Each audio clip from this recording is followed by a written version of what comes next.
राम को हाथ में क्यों ज्ञान बाढ़ दिखाए हैं, हाँ, रावण के हाथ में क्यों वेद शास्त्र दिखाए हैं? Student, why are the arrows of knowledge shown in the hands of Ram and the Vedas and scriptures in the hands of Ravan? हाँ, रावण के हाथ में वेद शास्त्र इसलिए दिखाए कि रावण जो है वो शास्त्रों का ज्ञान पढ़ पढ़ के ग्रहण करता है।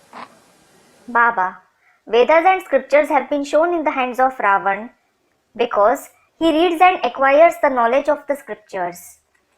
उसके बुद्धि रूपी हाथों में In his hand-like intellect, जो कागजों में लिखा हुआ है ना, वो सुन करके या पढ़ करके तब लड़ाई लड़ता है। he listens to or reads what is written on paper and then fights a war. और जो राम वाली आत्मा है वो शास्त्रों का ज्ञान पढ़ करके सुन करके नहीं, वो उसको मंथन करके उस ज्ञान को घिसती है।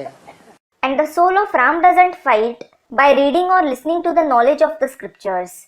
He churns that knowledge and polishes it, जैसे हीरा घिसा जाता है, like a diamond is polished. बाण होते हैं ना, तो बाण भी घिसे जाते हैं, नुकीले बनाए जाते हैं। Speaking about arrows, they are also sharpened. They are made sharp. तो है तो वही बाण The arrows are the same, जो ब्रह्मा मुख से निकाले गए हैं, those which were narrated through the mouth of Brahma, लेकिन नुकीले नहीं हैं। but they aren't sharp. जैसे ब्रह्मा मुख से निकाला गया, भगवान सर्वव्यापी नहीं है। For example, it came out through the mouth of Brahma. God isn't omnipresent. ये शास्त्र की बात हुई ना। This is something related to the scriptures, isn't it? कागज की बात होकर के रह गई ना, It was just limited to paper, wasn't it? लेकिन इससे ये तो क्लियर ही नहीं हुआ कि सर्वव्यापी नहीं है तो एक व्यापी कौन है। But this didn't become clear through it at all that if he isn't omnipresent, who is the one being in whom he is present? Clear हुआ? Did it become clear? नहीं हुआ। It didn't. लेकिन राम वाली आत्मा जो है वो बाणों को तैयार करती है, नुकीले बाण।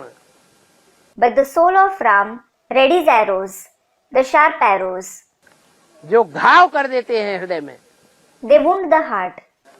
शास्त्रों की सुनी सुनाई बातों से किसी के दिल पर कोई असर नहीं हो रहा है, The hearsay of the scriptures is having no effect on anyone's heart. इसलिए दुनिया सुधरती नहीं है।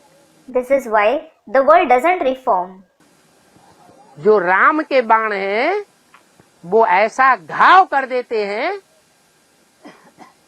कि तिल मिला करके प्राणी अपने जीवन को चेंज करने के लिए मजबूर हो जाता है। The arrows of Ram wound the living creature so much that it becomes restless and compelled to change its life. देहभान को छोड़ने के लिए मजबूर हो जाता है। It becomes compelled to leave its body consciousness.